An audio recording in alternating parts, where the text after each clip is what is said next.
My next guest is Caitlin Koch, better known for her performances as the singing rugby coach on the X Factor USA. I caught up with Caitlin from her home in Nashville to talk about her new single So Different Now, the second in a heartfelt, gritty, weaving story of releases to come in 2021. The song was originally written by her fellow X Factor contestant Josh Maddox, but Caitlin's made it her own by adding some whiskey, smoke, and a dobro guitar. The newly envisioned tale embodies a Muscle Shoals feel with a southern rock undertone. Cook sounds like she's been heartbroken since she was born. In this interview, we spoke about her career, why she moved to Nashville, her creative process, and what it was like to be on X Factor. Right now. Nice, that's nice. And I think live music is coming back, right? Surely is. Yeah, it has been. And although now with cases on the rise, many artists are opting out of performing. A lot of tours have been scheduled and then canceled and then rescheduled and then canceled. I mean, I'm sure you've seen it over there as well. It's been kind of crazy. Yeah, but where do you stand on it? Do you feel safe to go out on the road now?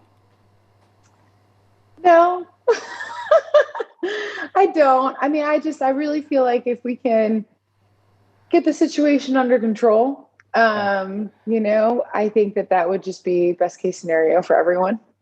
Yeah, I think the other big debate is, about insisting on people being vaccinated, at least the people that come to these shows, right? That seems to be Right. the other big debate. Certainly. And, here I certainly, I think we all appreciate and are grateful for the freedoms that we have, and the people that believe in freedom of choice regarding this vaccine. But, there's also like your freedom stops where my freedom begins. There's that mentality as well. And, I think a lot of people I think it's just, collectively, if we could all just uniformly get against this virus, I think that would be best case scenario and very logical, Yeah, in my absolutely. opinion. No, absolutely, you're right. I think there's so much, it's become so political and, it's become so divisive that I think somewhere we've lost sight of the common enemy that is COVID. Certainly, I feel the same. Yeah.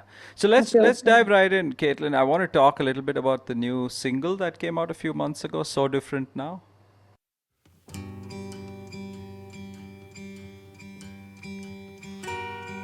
You walked in, you called my name. I could have swore I heard your voice before.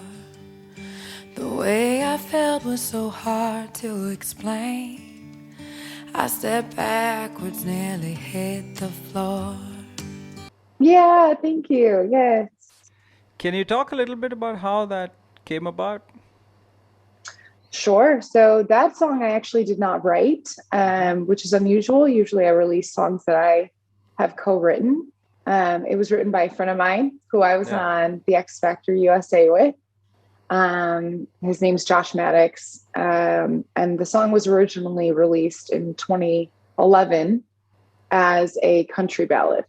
So it was very different sounding from what my version ended up sounding like. And but there was something in the melody that really stuck with me. And I really wanted to kind of bring the song to life in a different light and add my own individualistic Mm-hmm. take on it. And so that's what we ended up doing. I mean, my goodness, I think that recording was done in maybe 45 minutes. It was so quick. Um, Fabulous. yeah, it was really an awesome experience and just very creative in how the production side of it worked. And all of us just brainstormed. My guitar player, Alex Dad, my engineer, Kyle Worsbo was there. And the three of us really just worked together to develop the sound into what it turned into. Yeah. But tell me, Caitlin, you're not averse to singing other people's songs or singing songs that other people have written? No, absolutely not. I mean, my goodness, think about how many great songs have already Yeah. been written, and I think that if something speaks to you, it speaks to you. Of course, you want as an artist to develop your craft and your skill set as a songwriter. I think that that's very important. And to release your own songs, there's a lot of pride in that. And certainly further compensation.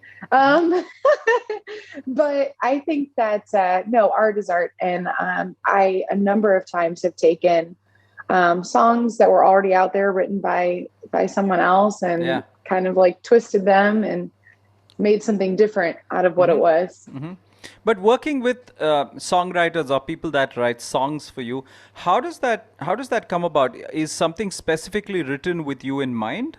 Or do you just go out there and say, I'm going to pick something that resonates with me? Or do you say, you know what, I'll just try and get into the character of that song? How does that kind of work?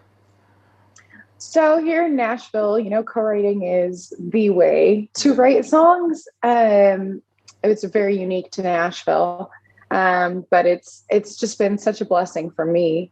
And I just have developed these relationships with co-writers that I'm so grateful for, but they essentially, you schedule a write, and once you get into the room, everybody kind of talks it out. What do we want to write about? Is this for Caitlin? Is this for someone else? Are we pitching this song for a specific purpose? Are we pitching for a specific artist? And then from there, you kind of figure out where you're going to go. And if a lot of us record our ideas, that come just sporadically, like throughout the week, and somebody will bring out like a guitar lick. Oh, hey, listen, this is something I've been playing around with, and eventually, like, it's just this group effort that ends up in a song. It's really such a beautiful process. Yeah, I've heard so much and read so much about it, about how this, Nashville is like, some people call it the Silicon Valley of music. Certainly, that's exactly what it is. Yeah. It really is. I mean, songwriting is so huge here. It's a part of all of us. Yeah. But tell me, in a typical, when a bunch of songwriters get together to write for someone, is the artist involved in the process, or is it, just write it and send it to me and then I'll figure it? How is that how it works? It can go either way, really. It really can. If you have, direct access to that artist and something that's on their heart that they want to express, you can go that way and you can write it with that artist, or you can just completely create a song and pitch it to that artist's label and team. So it can go either way, really. Yeah, it's quite a fascinating process. But tell me, you put out an EP in 2017 and then you've been putting out singles. Is that a strategic thing? Originally, the EP was kind of my creative stamp. I had just moved to Nashville. I'm like, I wanted to release something original because I never had before. And it was my way of just saying, hey, like, I'm here, I'm doing it. It was self-produced. I think it was recorded and produced and finished in like 2 days. And then we just flew it out there. It was recorded to analog tape. So it's essentially live recording. And then the singles are a collection of songs. It's essentially an album. The best songs that I think that I've written, the ones that I really believe in over the course of the last however many years. So it is an album, but I've chosen to release it as singles because here in the US, singles is such a it's just what everyone's doing. It's how and it gives you the ability as well to spotlight one song and really tell its story and, the specifics behind it, the behind the scenes behind it. And I feel like people really appreciate that because it just gives them more insight into how things work and to how a song ends up, how it turns out. And I don't know, I've really enjoyed the process in releasing singles. I believe it's been really cool, to just tell the story of one song instead of putting out 12. Absolutely. And being like, hi, listen to me, But do you think the concept of an album is still relevant? I think it depends on where you are, certainly. In the US, singles are the way of the world. But I have friends in the UK who still want to hear albums. Yeah. So I think it really depends. I don't know. How are things with you in India? How do they release music there? So here, I mean, obviously streaming is big, and people listen to a lot of singles and stuff.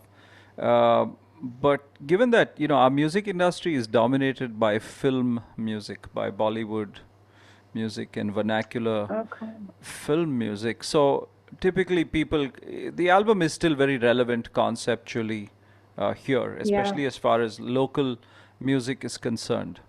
But people still streaming obviously is big. People don't really buy physical records here as much. I know. So here, CDs, even 5-6 years ago, were still being pushed and sold at shows for merchandise. And now they took the CD players out of cars. Yeah. So we don't have CD players in cars anymore. We don't have CD players in more modern, like later computers. Like they're just not. So it's like my friends, my press, everybody overseas is like, oh, send us a CD. I'm like, I haven't made any because we don't have any use for them here. Yeah. Though I think vinyl is making some kind of a comeback, at least in parts of Europe. Yeah, I've seen that. I think that it's definitely more of a collector's piece. I think it's fantastic. I think it's pretty cool.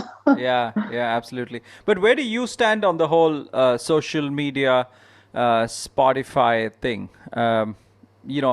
YouTube, for example, has worked really well for you, right? I was watching Correct. Creep. I think 6 million views on YouTube, and Don't short me, Vikram. We're at like 7.5, 8 Oh, you're right 7.5? now. Wow. Yes. Amazing.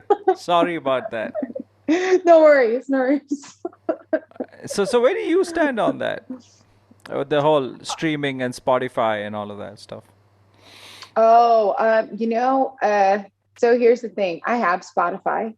I use it to listen to music. I love the concept behind art being, accessible universally. However, I think they have to find some sort of solution as to how artists and how songwriters get properly compensated, because it's just too difficult to make a living at the craft. And, you spend your however many years developing and songwriting and doing all of these things, and it costs you money, especially if you're an independent artist, right? Like if you have a label, like they're fronting everything for you. Not that you don't owe that money back eventually, but if you're an independent artist, you're financing all of these things yourself. And then, it just takes so long for that money to come back to you, unless you're on tour, and, selling out and having great experience on tour, and those ticket sales compensate you as well. But still, like, just for your art being created, that takes finances, and there has to be some sort of solution down the line for streaming services as to how songwriters and artists get properly compensated for their work, because 99 cents, is like on the higher end. That's just really sad, That's a permanent digital download. That's not a stream. A stream's like a cent. Yeah. It's tough, and we live in a modern age. I love the concept behind it. It's very difficult when you're in the industry trying to create and trying to move forward. It definitely there has to be some sort of give and take there eventually. Absolutely. So as an independent artist, are you still, for example, looking for a label to work? Can a label still add value to what you do, given that these platforms of scale and distribution already exist? I am, in today's world, I really think that independent artists have the best shot, because they have full creative control. and, full possession of their image and how everything is done and used. So I really don't see, for my particular situation, a need for one. However, at the same time, like, that's a built-in team, plenty of other people to help you accomplish your goal. So there's that as well. I really do think that it's whatever works for you, whatever you want out of your career. If you're looking to build and build and build, and you need more people to help you do that, certainly a label can help you do that. If you're independent and you're on your grind and you're, in the trenches, you can do it that way as well. You never know what's gonna make a difference for you. Like, for instance, that Creep video on YouTube, the Simple Man song as well. For me, those two covers have really, made a splash over the course of the last 2 years. And I never anticipated it being a cover, to do something. And so I'm very grateful for that. But you just never know what's going to work. So you have to kind of be open-minded, I think, to everything. Yeah, yeah. I think you're right. There's a lot of freedom being an independent artist, right? But you were signed to Paula Abdul's label back in the day, weren't you? I was. Just a blessing of an experience. It was really fun. She's a wonderful, wonderful person. She's so hardworking. She was such an inspiration to me during that time. And we had a lot of fun. It was just, I think when you looked at everything on paper, we just didn't end up accomplishing the things that we had really set out to. So it was time to try to, accomplish those things in a different way. But wonderful human being. Awesome. Yeah. Still kicking it. I don't know if you've seen her videos on TikTok, but she's crushing it. Oh, no, I haven't. No, yeah, she gets on there. Oh, she does? Yeah, she gets on there and does the dance videos. It's awesome. Yeah, wow. I haven't, because, TikTok is banned in India, so we don't. Yeah. No, I didn't know that. Yeah. Is that common knowledge? It is, yeah. So wow, no, I did not know that. We don't, it's a political thing, but we don't, TikTok is banned in India, so. Okay, so I'm not on there, so I couldn't tell you too much about it, but I know that she's on there because she'll share the videos from TikTok on Instagram, and I am on Instagram. Yeah. So I can see them that way, but TikTok's a little controversial. Yeah. I feel like it can be. But what's it like, right? I mean, in this day and age when it's not just the music you have to focus on, right? There's the whole marketing piece to it. How do I make it to a playlist, or how do I get an influencer to tweet or retweet whatever, a single that I have? What's that whole marketing piece like? Do you do it all by yourself? Do you have people who help you with it? Yeah, well, Wes, who's head of my PR, he's in the UK, and he helps me out with a lot of this as well. But primarily, since I have been fully independent, I have been doing it myself. I am a believer in organic, authentic content that gets shared organically. I am not a saleswoman. I'm just not. But I certainly understand your sentiments as to, a lot of people are on there trying to make it happen on the grind, and I understand that. But I really do believe in just authenticity and creating real relationships, and then having, if that person wants to share my music and put it out there, I am so grateful. I'm so grateful. But I do believe in having it happen in a very organic, natural way. But to answer your question, yes, I am doing it myself. And that's just what's comfortable for me. Mm-hmm. I want to go back a little bit to your songwriting process itself.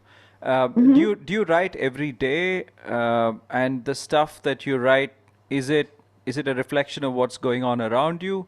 How is it? What is your process? Correct. Every day. Absolutely. And for me, I write from personal experience. Certainly have tried in the past to write for other reasons and other purposes. But for me, writing from personal experience really works. And that's just, I think, a personal thing. And that's part of being an artist as well. And not just a songwriter. But yeah, so co-writing has been such a blessing for me because I do not play an instrument to the point of which where I would, jump on stage and do a solo. Like that wouldn't be me. But, I know my way around, of course, on a piano. So co-writing has really been a blessing because I get together in a room with people like Kirsty Manna, she wrote Austin for Blake Shelton, and Bill DeLuigi's a really great friend of mine. And the three of us get together and just create these beautiful pieces of music. And I bring in like the sentiments behind it and quote unquote the baggage. And then Bill and Kirsty help me, create something beautiful out of maybe something that was not so great to experience or something that was sad or, and I think that is like the most incredible thing about music is that you can create something so beautiful out of something that maybe wasn't so pleasant to experience, Yeah. And it's relatable. Yeah, absolutely. And I think especially, in the times we live in, I think the value of music is second to none. I think musicians should have been frontline workers, classified as frontline workers. Well, it's healing, isn't it? So if you can create something that people find value in, that's just the most rewarding thing. I don't think there's anything more rewarding than that. Yeah. I can't remember who it was, but he said country music is 3 chords and the truth. Yes. Yes. Who said that? I can't remember who it was. I think it must have been Holland Howard, I think. I can't remember, but yes, I've heard that as well. Yeah, that's stuck with me forever. I read it somewhere years ago, and but tell me a little more. How did you end up moving to Nashville? I was with Paula Abdul at the time, and I was living in New York and going back and forth between New York and LA. And I felt a calling to Nashville. I have friends who live here who are pursuing their careers within the music industry, but just different facets of it. And I knew that it was just this really great community, a lot of creatives. And I was like, I feel good about that town. I mean, I had been coming here on and off for like a decade at that point. I used to come down here to play rugby, actually, because they had these tournaments that were centrally located. And so I used to come down here for that. I was coming down here for music stuff. So I was like somewhat familiar with the area. And I just felt called, and I went. And the first year was tough because I was away from my family, and I was like little itty bitty, like, scared and nervous. And I had never lived away from my family permanently. I always traveled for work, traveled for music, but I had never like been away from my mom, Yeah. And so it was definitely an experience. But the more I got involved in the music community, the more people I met and networked with, it seemed like the music industry just opened up for me, one person at a time. And next thing you know, you're performing and you're writing and you're creating, and like it's really been a wonderful experience.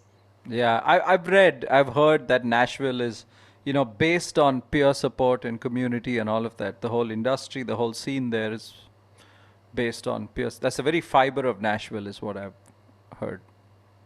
It's different than any other city, that I've ever been in. It's not, certainly in terms of competition, you have the talent here, you have people that are working and doing it, but people don't look at it that way. It's more so like how they can help you achieve your goal. And if you're up on the ladder, you extend the hand down, like you reach and bring the next person up. It's a beautiful thing. Yeah. But has it changed a lot from the time you got there to now? A little bit. Little bit. Is it still the hub of music and all of that, or is there a more commercial, there's a lot of development, that kind of thing? Both are happening simultaneously at the same time. So there's a ton of development. The pockets of town are changing. You have new restaurants like on every on a corner, a different corner every other week. It's hard to keep up with at this point. Broadway specifically, the bars are turning over and changing. Miranda Lambert just put has a new bar downtown, which is awesome. Really cool place. But no, there's a lot of development. There's a lot of commercialism because we have such a big tourist industry now. I mean, all year round. There's no tourist season anymore. It's like people come all year round. But yes, so in terms of like certain things, it has changed a little bit in the 7 years I've been here. But I will say that the creative community has really kind of stayed constant, which is amazing. Which is fabulous. So you started writing your own stuff once you moved to Nashville? Yeah, Vic, like I would write, I would write as when I was like 12 years old, but we're in Buffalo. I'm from Orchard Park, New York, which is just south of Buffalo. And like, there's not that creative community or that industry. Yeah. You have incredible musicians, you have a great music scene, but in terms of original music, like you really got to dig to find people that are doing it. And I wasn't surrounded by, people that were doing it. And so when I grew up and like, I wanted to get involved, like I wanted to continue like progressing and like, you know how it is, you have to like, whatever it is that you're doing, you have to start digging into like different areas of it and start perfecting your craft. And the more you do, the more multitasking you can do, like the better you get. And that's what I wanted to do is just expand and grow. So that's what I came down here for. And, so essentially I would say like my professional career as a songwriter really began when I came down here. Amazing. And how did the whole, X Factor, American Idol, how did that come about? Oh, I was young and hungry and trying to make something of it. And those are just especially when I was coming up, those were the opportunity. The reality TV shows were your opportunity. It was a fast track to stardom and to a career in all of those things. So I had tried out for the shows, American Idol particularly a few times before getting on that show. And then X Factor was really the one that, I had my longest time on and best experience doing. It was just such a blessing for me.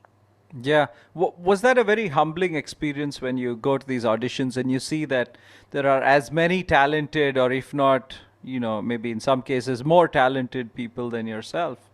Is that a very humbling, what's that like?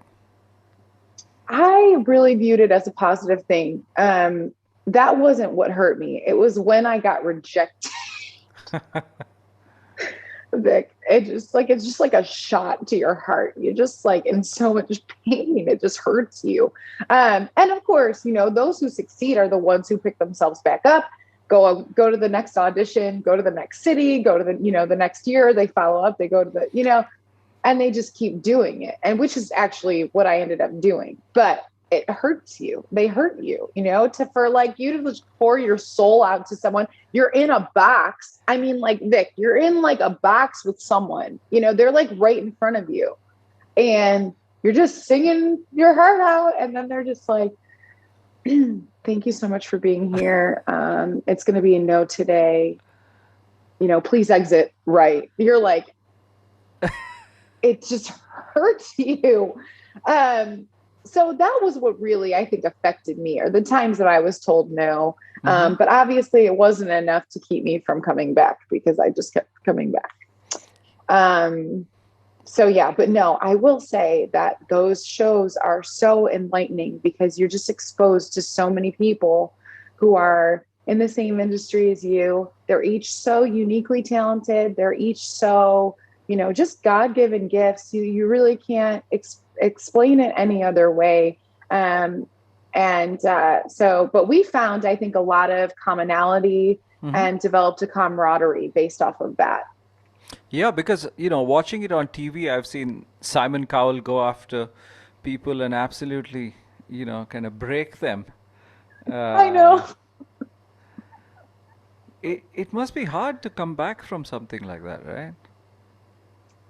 Yeah, it is. It is. But I have a background in athletics and in sports, and my mother's huge support system for me. And I feel like she was really the driving force. And like, so what? You got told no. Who Mm-hmm. cares? Who knows that? You do. No one else knows that. Why? Because you didn't make it on the show. So why don't you just go out there and try out for the next one? Like, and that's basically what happened. She just, every single time I felt like I got kicked down, she was really the one to lift me up and be like, just keep going. It's okay. Like, this is part of it.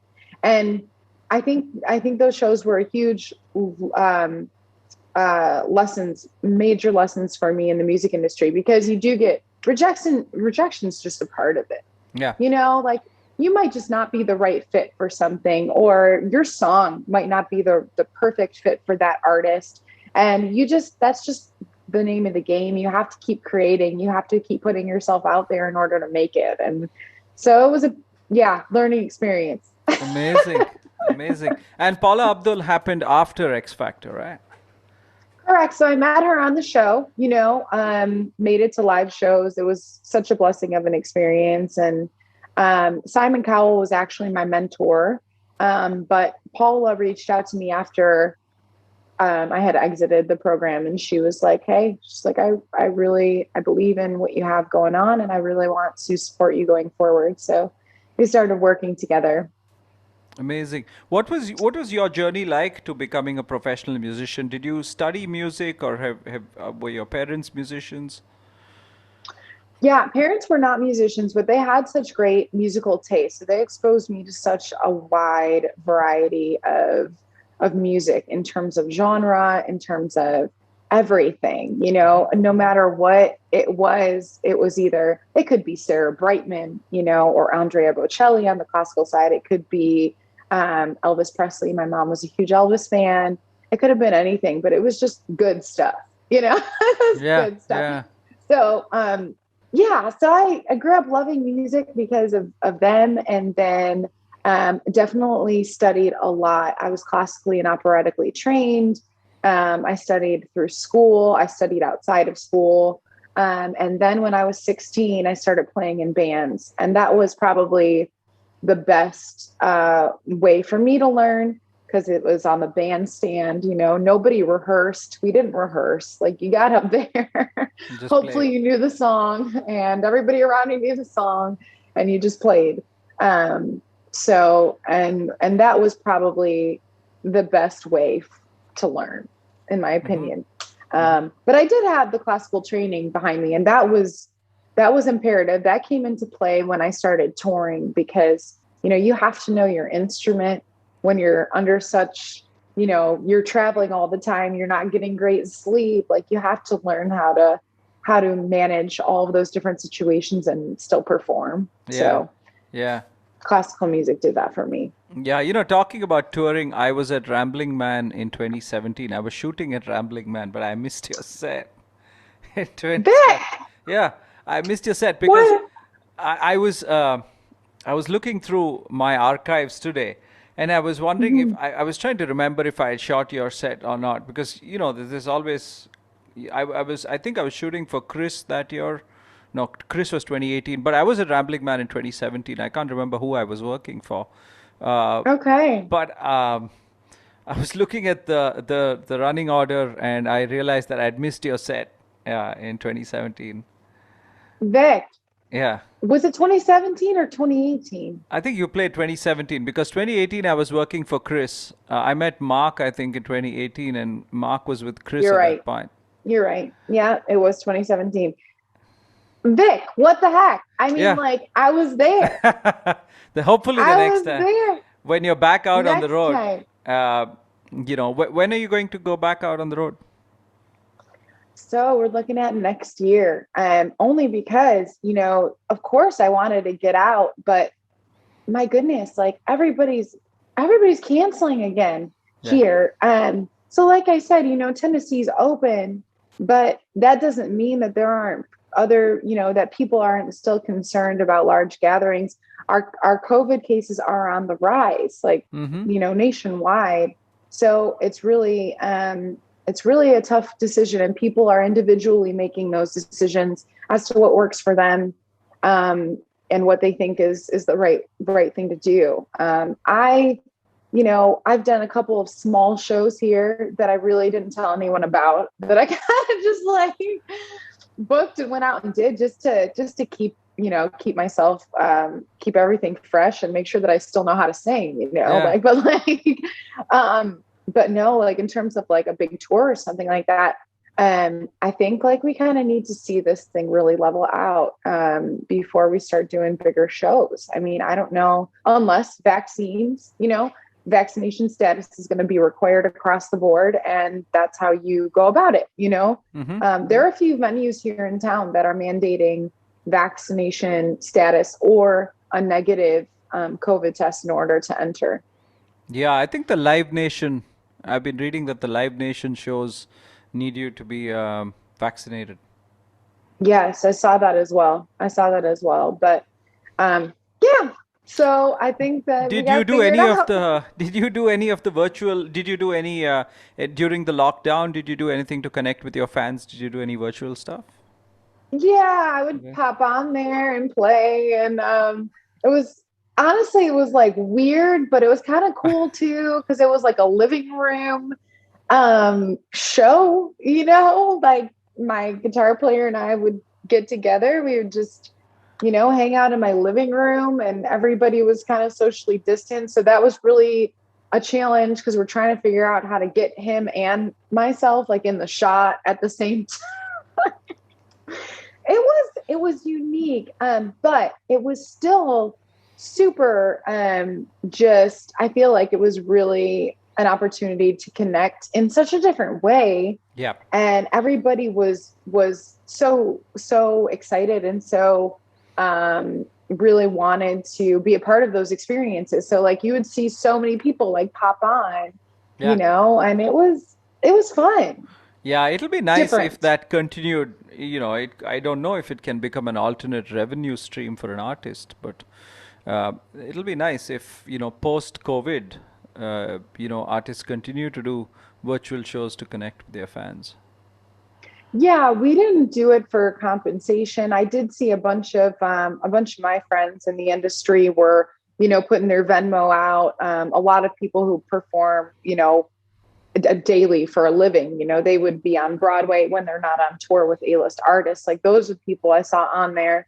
Mm-hmm. We just did it honestly for fun, and to be like, hey, we're still here, but yeah, it definitely was a different experience, but I think everybody had to navigate those waters and just figure it out in that moment. Yeah, it was really tough. Yeah, but tell me, Caitlin, lastly, do you have any new music coming out this year?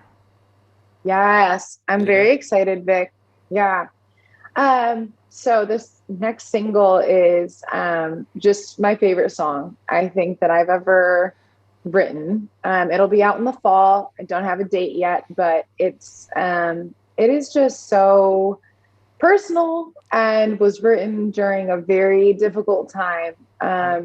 So I'm very excited to release that, but that song is called That's Fire, and that'll be out in the fall. Fabulous. Can't wait to listen to it. We'll do our bit and give it, some airplay. But thank you so much, Caitlin. It's been an absolute pleasure talking to you. Vic, so nice to meet you. Thank you so much. That's it for this week's episode of Tales from the Road. Tales from the Road is brought to you by the concert photographer and Moving Pictures Media. Don't forget to join us next week for another episode. If you like what you heard, subscribe to our podcast on iTunes, Spotify, or Google Play. Thank you for listening.